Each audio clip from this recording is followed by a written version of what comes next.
আসসালামু আলাইকুম রহমতুল্লাহি ওবরকাতুহু।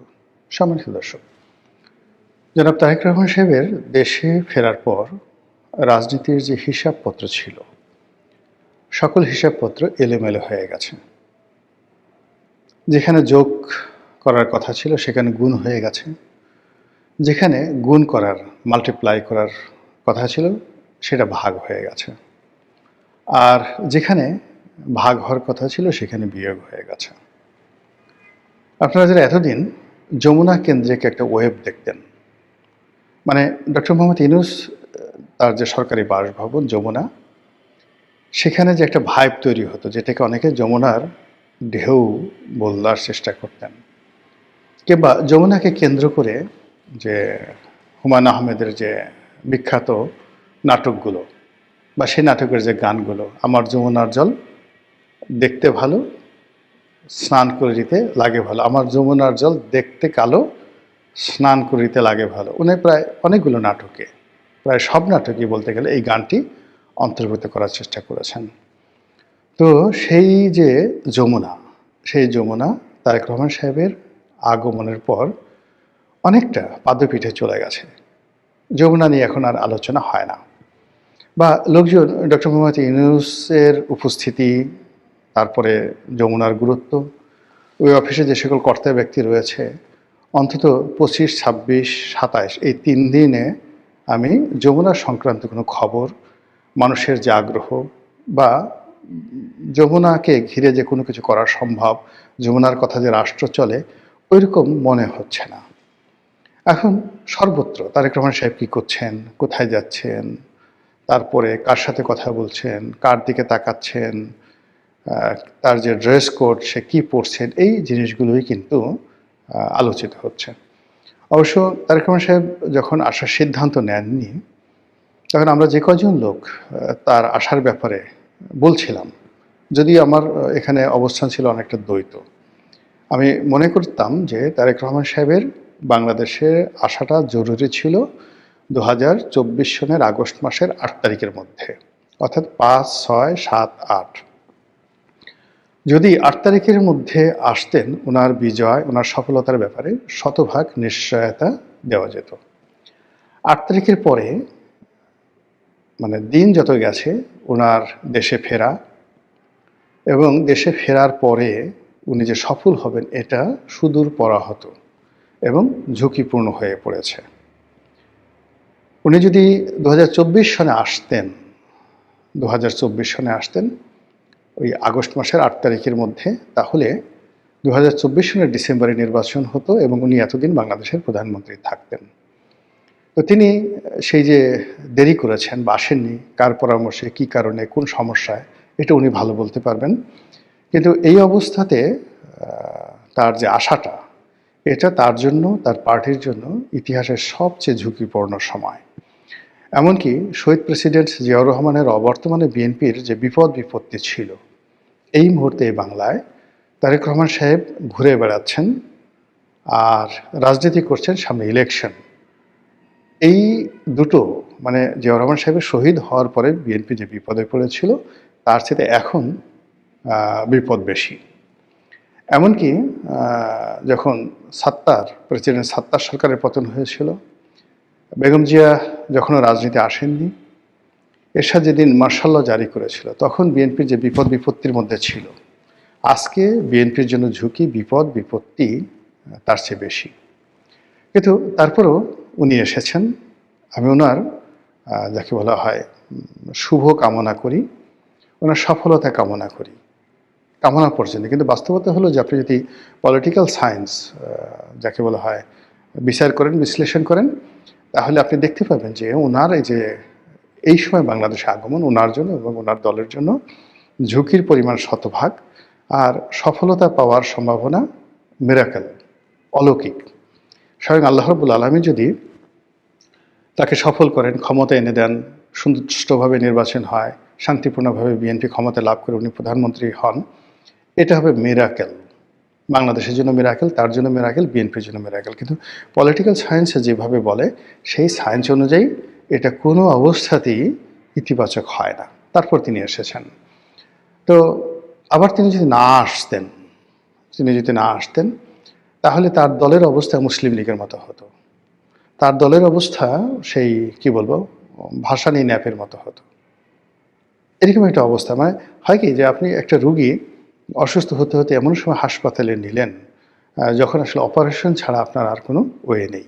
তো গত 15-16 মাসে বাংলাদেশের যে রাজনীতি, বাংলাদেশের যে অর্থনীতি, তারপর সেই বাংলাদেশের যে সার্বিক আইনশৃঙ্খলা থেকে শুরু করে মানুষের যে মন মানসিকতা, সব মিলিয়ে এরকম একটা অবস্থায় পৌঁছে গিয়েছে যে এখান থেকে একটি পলিটিক্যাল ট্রান্সফরমেশন, তারপরে পলিটিক্যাল রিকনসিলিয়েশন, তারপর যাকে বলা হয় পলিটিক্যাল ইভ্যালুয়েশন, এই জিনিসগুলি এখন সম্ভব নয়। এটা রীতিমতো রাজনীতির প্রতিবেশ আইসিইউতে চলে গেছে।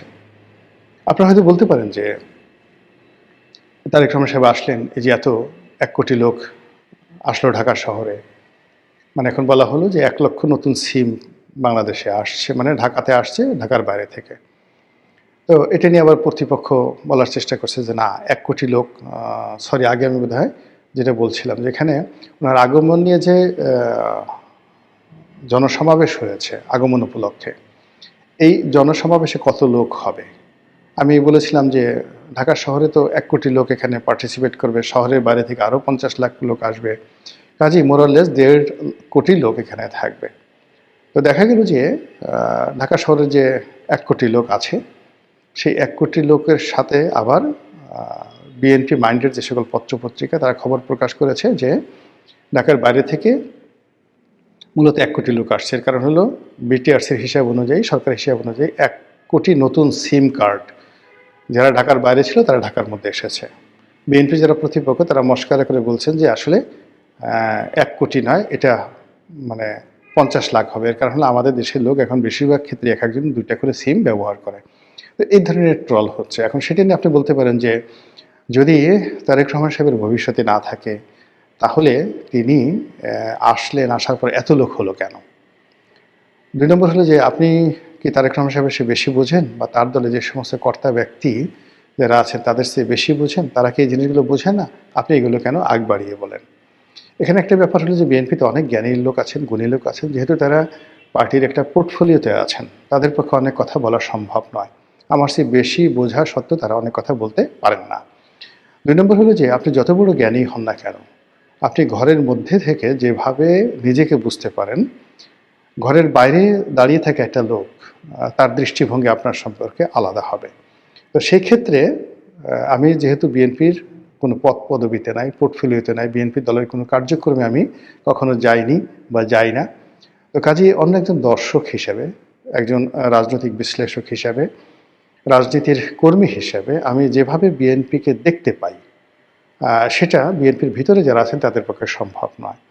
এর বাইরে যেহেতু মিডিয়ার সঙ্গে জড়িত আছি, যেভাবে বিশ্লেষণ করার, কথা বলার আমার একটা প্ল্যাটফর্ম আছে, এটা হয়তো বিএনপি যারা নেতাকর্মী আছেন তারা নিজেরা বলেন আমি যে কথাগুলো বলি, কিন্তু এগুলো আমি যেভাবে পাবলিকের সামনে তুলে ধরতে পারি তারা হয়তো সেইভাবে পারে না। এই জন্যই কিন্তু এই কথাগুলো বলা। তো যেটা বলছিলাম যে ওনার এই যে আশাটা, ওনার এই আশাটা, এটা আমাদের যে বাঙালির চিরায়ত আবেগ, সেই আবেগের বহিঃপ্রকাশ। বাংলাদেশের 35% লোক বিএনপি করে, এতে কোনো সন্দেহ নেই। আবার একই 35% লোক আওয়ামী লীগ করে, এতেও কোনো সন্দেহ নেই। এই 35% লোক তারেক রহমান সাহেব, বেগম জিয়া, শহীদ জিয়া, তাদের জন্য অন্তঃপ্রাণ। এবং গত 17-18 বছর ধরে মানুষ যে কষ্ট করছে, সীমাহীন কষ্ট করছে, অর্থাৎ 35% বিএনপি যারা নেতাকর্মী সীমাহীন কষ্ট করছে। সেই কষ্টের পর একটা বিপ্লব হয়েছে, সেই বিপ্লবের পর তাদের নেতা বাংলাদেশে এসেছে। এত কিছু চিন্তা ভাবনা করার সময় নেই। তারা তাদের সমস্ত আবেগ তারা উগড়ে দিয়ে ঢাকা শহরে এসছে নেতাকে একটু দেখার জন্য, এবং এটা আমাদের দেশে সচরাচর। কিন্তু সমস্যাটা হলো যে এই যে আমাদের বাঙালির যে আবেগ, এটি কোনো ক্ষেত্রে 24 ঘন্টা, কোনো ক্ষেত্রে 48 ঘন্টা। 48 ঘন্টার পর আবেগ থাকে না। আমাদের বাঙালির যে রাগ, 6 ঘন্টার বেশি রাগ থাকে না। 6 ঘন্টার পরে মানুষ রাগ কমে যায়, এটা আমাদের চরিত্র। কিন্তু আপনি আরব দেশের যান, মানে 6000 বছরেও তাদের রাগ কমে না। মানে নিজে রাগ হয়ে গেল, মরে যাওয়ার আগে ছেলে মেয়েকে লিখে গেল যে আমি এই বিষয়ে রাগ হয়েছে, তোমরাও এই রাগ ধারণ করবে। তো বাঙালির সেটা নেই। বাঙালিরা মানে 6 ঘন্টা পরে আপনি রাগ কমে যায়। স্বামী স্ত্রীর ঝগড়া থেকে শুরু করে দ্বন্দ্ব সংঘাত যা কিছু আছে সেটা উইদিন 6 আওয়ার্সের মধ্যে এটা জিরো হয়ে যায়। আপনি দেখেন অনেক জেলাতে মারামারি হয়, কাটাকাটি হয়, আবার 6 ঘন্টা পরে কিন্তু সেটা নিষ্পত্তি হয়ে যায়। এটি হলো আমাদের চিরাচরিত অবস্থা। ফলে তারেক রহমান সাহেবকে নিয়ে যে আবেগ দেখানো হয়েছে, সেই আবেগটা আসলে 48 ঘন্টা, 24 ঘন্টা পরে অর্ধেক কমে যাবে, 48 ঘন্টার পরে একেবারে শূন্য হয়ে যাবে। ফলে উনি ওনার দলের অন্য সব নেতার মতো, এমনকি তার মায়ের মতোই তিনি সাধারণভাবে মানুষজনের দ্বারা তিনি ওইভাবে মূল্যায়িত হবেন। তিনি যে হঠাৎ অসুস্থ হন বা রোগাক্রান্ত হন, ওইরকম একইভাবে 24 ঘন্টার জন্য মানুষজন খুব মানে ছুটে আসবে, আবার যার যার অবস্থানে চলে যাবে। এই হলো বাংলাদেশের চরিত শ্রেণীর চরিত্র। কাজেই তারেক রহমান সাহেবকে নিয়ে যে ভাবাবেগ ছিল সেটা 48 ঘন্টার মধ্যে, 24 ঘন্টার মধ্যে অর্ধেক চলে গেছে, বাকি 48 ঘন্টা আমি যখন ভিডিও করছি তখন পর্যন্ত 48 ঘন্টা হয়নি। ফলে এখনও পর্যন্ত কিছুটা অবশিষ্ট আছে। এখন আপনি গিয়ে দেখেন যে হাদিকে নিয়ে যে আবেগ তৈরি হয়েছিল, সেই আবেগ 24 ঘন্টার মধ্যে কীভাবে শেষ হয়ে গেছে, 48 ঘন্টার মধ্যে কীভাবে সেটা একেবারে শূন্যতে পরিণত হয়েছে। এখন হাদির মৃত্যুকে কেন্দ্র করে ইনকিলাব মঞ্চ যে আন্দোলন করার চেষ্টা করছে, এটি জামাত যদি ব্যাকআপ না দেয়, এখানে পুরোটাই জামাতের যারা লোকজন আছে তারা সম্মুখ সারিতে থেকে এটাকে শাহবাগে যে ইনকিলাব মঞ্চ করা হয়েছে হাদির বিচারের দাবিতে, এটা মূলত পিছন থেকে জামাত সাংগঠনিকভাবে ম্যাটিকুলাসলি তারা সেখানে এটাকে জমিয়ে রাখার চেষ্টা করছে তাদের রাজনৈতিক স্বার্থে। কিন্তু জামাত যদি এখান থেকে সমর্থন উঠিয়ে নেয়, সাধারণ মানুষ, আপনি 10 জন সাধারণ মানুষকে পাবেন না যে যারা হাদির জানাজাতে স্বতঃস্ফূর্তভাবে গিয়েছিল, এরকম 10 জন লোককে আপনি খুঁজে পাবেন না যারা হাদির বিচারের দাবিতে শাহবাগে আসবে। এই হলো বাঙালির আবেগ। তো সেক্ষেত্রে তারেক রহমান সাহেবকে নিয়েও কিন্তু আবেগ থাকবে না বাংলাদেশে, তাকে তার রাজনৈতিক নেতাকর্মীকে নিয়েই চলতে হবে। তো এই বাস্তবতায় ওনার যারা বিরোধী পক্ষ তারা তো সংগঠিত, অর্থ আছে, এবং গত সেই মানে যদি আওয়ামী লীগের কথা ধরেন, তা আওয়ামী লীগ তো গত 15-16 বছর ধরে এক হাতে দেশ চালিয়ে তারা অর্থবিত্ত ক্ষমতার সব ব্যাপারে চূড়ান্ত পর্যায়ে আছে। তারা কেবলই মাত্র রাষ্ট্র ক্ষমতাটা হারিয়েছে, বাকি ক্ষমতা তাদের কিন্তু রয়ে গেছে, বুদ্ধি শুদ্ধি কৌশল দুষ্ট বুদ্ধি যা কিছু সব তাদের রয়ে গেছে। অন্যদিকে জামাতের সাংগঠনিক ক্ষমতা, অর্থনৈতিক ভিত্তি এবং গত 15-16 মাসে বিএনপিকে পদে পদে নাজেহাল করার, বিএনপিকে পিছনে ফেলার যে শক্তি তারা অর্জন করেছে, সেই শক্তি যদি সম্মিলিতভাবে অর্থাৎ আওয়ামী লীগ, এনসিপি, তারপরে জামাত, তারা সম্মিলিতভাবে বিএনপি বিরুদ্ধে ব্যবহার করার চেষ্টা করে, তাহলে সেটা যে কী পরিমাণ ভয়ানক হবে এটা এই মুহূর্তে অনেকে হয়তো কল্পনা করতে পারছে না। বাট আগামী 7 দিন থেকে 10 দিনের মধ্যে আপনারা এই জিনিসগুলো দেখতে পাবেন রাজনীতিতে। অন্য একটা যে বিষয়টা হলো যে এই মুহূর্তে যে জিনিসটি আমাদের পুরো রাজনীতিকে আরও গতিহীন করে ফেলবে, রাষ্ট্রশক্তিকে আরও দুর্বল করে ফেলবে, সেটি হলো তারেক রহমান সাহেব আসার পরপরই যমুনার যে কর্তৃত্ব, মানে ডক্টর মোহাম্মদ ইউনূসের যে কর্তৃত্ব, তার যে ক্ষমতা, প্রভাব প্রতিপত্তি, এটা কমতেছে, ধীরে ধীরে কমছে, এবং অনেক ক্ষেত্রে তারা খুব বিব্রতকর অবস্থার মধ্যেও পড়েছে। আর তাদের যারা বিশ্বস্ত যারা লোকজন এই গত 15 মাস ধরে তাদেরকে সাপোর্ট দিচ্ছে, তারা হয়তো জেনে হোক, বুঝে হোক, রাগে হোক, ক্রোধে হোক, তারা ডক্টর মোহাম্মদ ইউনূসের প্রতি খুবই বিরক্ত যে তিনি হয়তো তারেক রহমান সাহেবকে এনেছেন, তিনি হয়তো সেই জামাতকে বা অন্যান্য দলকে অবদমিত করার জন্য তারেক রহমান সাহেবকে প্রশ্রয় দিচ্ছেন। তো এই ঘটনা সত্য হোক মিথ্যা হোক ডাজ নট ম্যাটার, কিন্তু ডক্টর মোহাম্মদ ইউনূসের দীর্ঘদিনের যারা সঙ্গী সাথী তারা এই সময়টাতে অভিমান করেছে, এবং এই অভিমান আগামীতে ভাঙবে না। এবং এটা ডক্টর মোহাম্মদ ইউনূসের জন্য, মানে আমি যেটা বলছি, যমুনার যে ঢেউ, তার যে ক্ষমতা, সেই ক্ষমতাটা কমে গেল। এবং আপনারা জানেন যে ইলাস্টিসিটি, মানে কোনো একটা ব্যাপারে যদি কারো ভয় ভেঙে যায়, কোনো একটা ব্যাপারে যদি কারো আকর্ষণ কমে যায়, কোনো একটা বিষয়ে যদি কারো ক্রোধ সৃষ্টি হয়, তাহলে সেখানে আর যা হোক না কেন পূর্ব অবস্থায় ফিরে আনা যায় না। যে কোনো সম্পর্ক একবার নষ্ট হয়ে গেলে সেই সম্পর্কটা জোড়াতালি দিয়ে চালানো যায়, কিন্তু সেটা আর আগের মতো আসে না। তো সেক্ষেত্রে যমুনার যে দাপট ছিল, যমুনার যে কর্তৃত্ব ছিল, মানে যদি ডক্টর মোহাম্মদ ইউনূস আরও 5 বছর ক্ষমতায় থাকেন, তো সেই ক্ষেত্রে তিনি এই তার যে পুরনো মিত্রদের সাথে তার যে বন্ধুত্ব ছিল, এটা হবে না, আর কখনো হবে না। অন্যদিকে তারেক রহমান সাহেবের সাথে তিনি চেষ্টা করলেও সম্পর্ক করতে পারবেন না।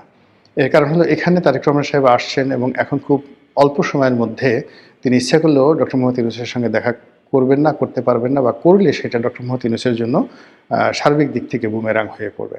এ কারণে তিনি যখন আসবেন বা ডক্টর মোহাম্মদ ইউনূস যদি তার সঙ্গে দেখা করেন, পুরো জিনিসটা একটা কমপ্লেক্সের মধ্যে চলে গেছে। তো সেক্ষেত্রে এই যে নির্বাচনের তফসিল ২৯ তারিখে শেষ হয়ে যাবে, মনোনয়নপত্র জমা দেওয়ার শেষ তারিখ, তারপরে নির্বাচন, সেই নির্বাচনে বেশি দিন নেই, মাত্র কত ১.৫ মাস।